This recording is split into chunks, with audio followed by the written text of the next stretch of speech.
create your painted batik, the first thing you're going to need is a stretcher of some sort, your muslin fabric, some thumbtacks, some metal thumbtacks, and a hammer. So first, create your stretcher, and then you want to cut your fabric to size.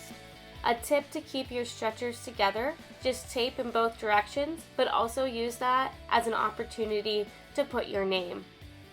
Once my stretcher is taped, I can now start pinning onto my fabric. So I want to start on my corners first. The reason for this is that I can get really nice tension. I can pull in all four directions. So I'm going to be careful not to pull too tight. I don't want to rip my fabric or pull out my pins. And then I'm going to move to the center of each side. So after I have that done, I then like to put tacks anywhere else where I need my fabric to be a little bit tighter, usually 2 more on each side. I just want to make sure that my fabric is not sagging. Once my fabric is all pinned on, I can then start drawing on my design. So I like to use either a 2H or an HB pencil because it's dark enough for me to see, but light enough to be covered up by dye. If I make a mistake on here also, I can just erase it and start over with my design. To maximize my space, I'm going to make 2 designs on one batik. So I do have a line going straight down the middle that's going to separate my designs that I'll also wax later, so I don't have to worry about any dye bleeding through.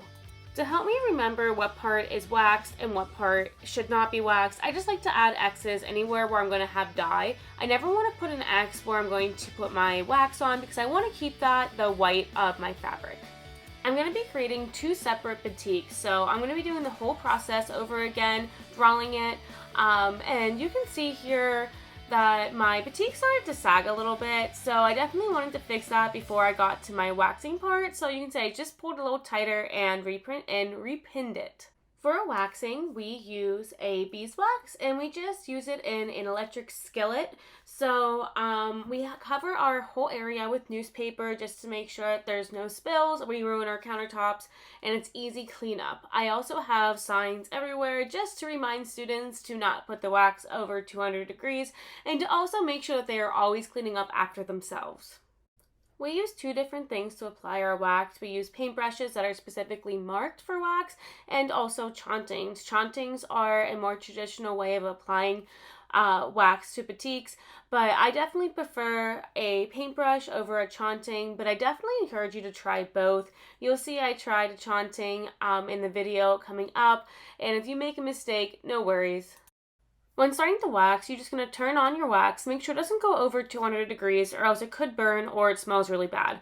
So to loosen up the bristles of my wax paintbrush, I just like to let it sit in there and move it around a little bit until my bristles become a little softer. Once your paintbrush is all softened up, you're then going to just collect a little bit of wax just like you would paint, and you're just going to start painting on your design. So you do want to watch out for any little spills or splotches. That probably will happen. Please don't worry if it does. You can usually incorporate it somehow into your overall design. Speaking of making mistakes, so I decided to put down the brush for a little bit and try the chaunting. So chauntings do come in different sizes. I gave the small a try, so I'm going to dip it into the wax and I'm going to leave it in there and move it around just like the paintbrush. So that's going to soften up any hard wax that's inside of it.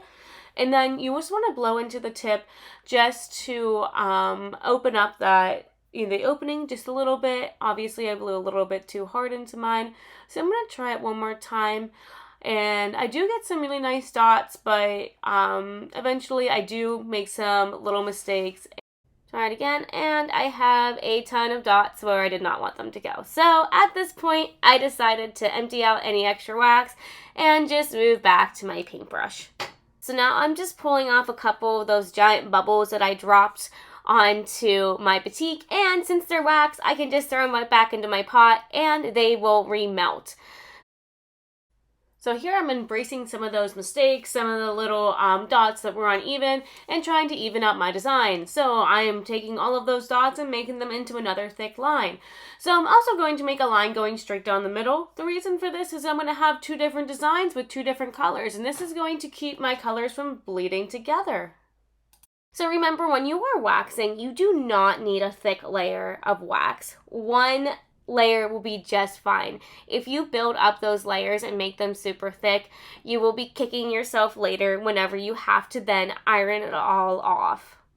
When using wax, it is really easy to make mistakes, and sometimes I just like to embrace those mistakes and just make some intentional little splotches and marks, so that way any mistakes I made don't necessarily look like one, and it also adds to that overall painterly quality. Once you're done with your waxing, it is really important that you remember to turn off, unplug, and put the lid back on. This makes sure that the wax doesn't get too hot or burns, and it also eliminates the possibilities of any dust or debris getting into the wax. Now that I've finished the waxing process, it's now time for me to start my dyeing. So I like to use the liquid Rit dyes. I think they work great and they're super easy to use. So I like to measure out the amount that I need. Here I just use a little bit less than a tablespoon. And then I use clear cups just so I can see the color of the dye that's inside of it, and so can students. It's really important that you use warm to hot water to mix it up. You can see in this image mine got a little bit foamy. I definitely put the water in a little too fast, but it doesn't matter either way. I just mix it up with a paintbrush. We use just little muslin scraps and to test our dye, make sure the color looks good, and then we take little snippets of that and we tape them onto the cup. So Rit has an awesome website that you can pretty much find any type of color that you want. So you just keep scrolling till you find the color that you like. Once you click on it, it will come up with the ratio of the different dyes that you need, but you can also select the size of the product you are making so you don't have a lot of waste. So when I start my dyeing process, I want to first make sure that my entire space is covered with newspaper. We are using fabric dye, so yes, it will dye anything it touches. So I like to mix my colors together sometimes and make like a super painterly effect. This is different than a bucket dye. If you were to do a bucket dye, you just take your entire batik and you just let it soak in a bucket of dye. I like to paint it on because I have a lot more control and I get like this really cool tie-dye effect. I wanted to give a wet on wet effect, so I took a spray bottle and I just wet down the fabric ahead of time, so that way whenever I add my dye on top, it's going to bloom and spread just like I put it on wet dye. So I really love the tie-dye effect this gave, almost like fruit by the foot feels. Maybe it was just the colors I used. Once you've finished dyeing your batik and it has fully dried, now it's time to take off all of that wax. So this part does take a while and it does require some patience. So what you want to do is layer your area with lots of newspaper and then put one layer of packing paper and then put your batik and then put one more layer of packing paper. And then you put a bunch of newspaper on top again. So the reason I sandwich it between 2 layers of packing paper is that that prevents your batik from absorbing or transferring any of the ink from the newspaper. So just grab your iron, make sure it's at the cotton setting or a very hot setting, and you will make sure there's no water. You don't want to use any steam.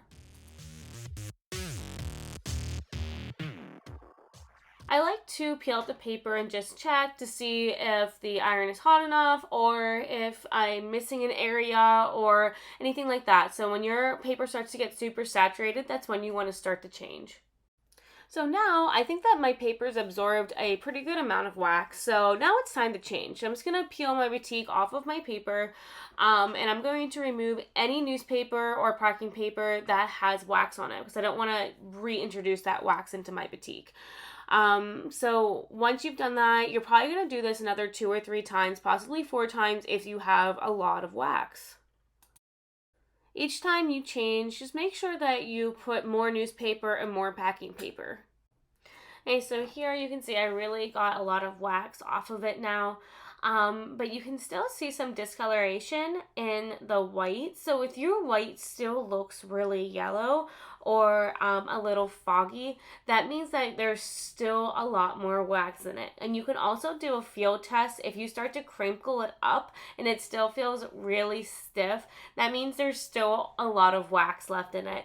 This process does take a very long time and it is very important to be patient.